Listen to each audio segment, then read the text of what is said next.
Hey, this is Joan Pratt with Remax Professionals. I wanted to thank you so much for stopping by my open house this weekend at 14535 East Cherry Creek.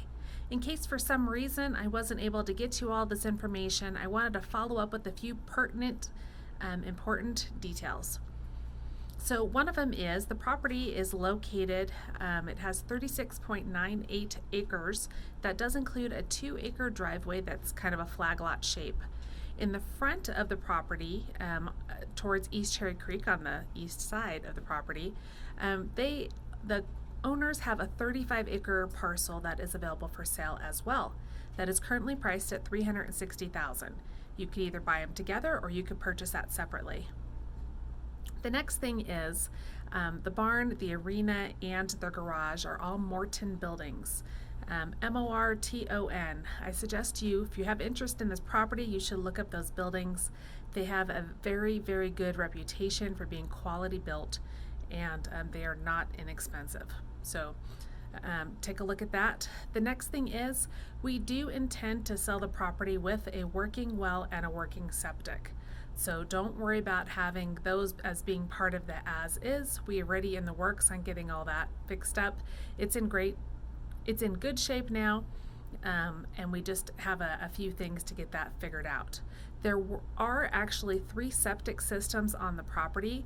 One was abandoned a while ago. The previous owners had a trailer on the property and had its own septic system. So we're not going to be bringing that one back up and transferring it. In fact, I don't actually know where it is, although I can find out if you plan on putting an additional structure in. The structure of the house, we did have a licensed structural engineer come out and look at the foundation and the exterior walls and the interior walls of the house. And the only problem that he noted was that the logs, mostly on the back side of the house, someone had poured a patio up against those logs, and so it caused them to rot. There's 4 or 5 logs along the bottom that are rotted. The other ones are properly, I believe the word is shanked, and or chinked, I'm not sure. But those ones are done properly, but again, there's 3 or 4, they're pretty obvious, and they're rotten. So those will need to be fixed.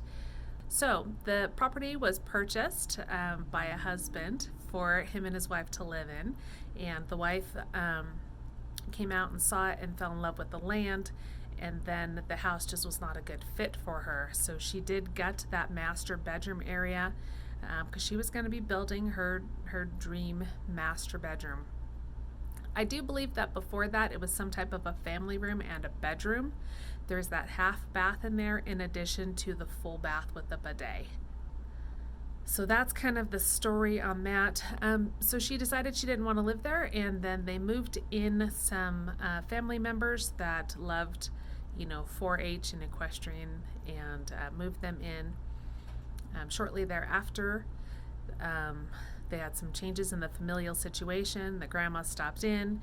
She saw that the property wasn't being cared for as well as she wanted it to be cared for, and so we evicted those tenants at that time, and the property's been vacant for about 10 months.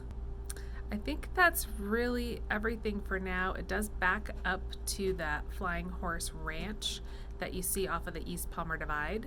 The property line is pretty close to the back of the house. You can see the fence there.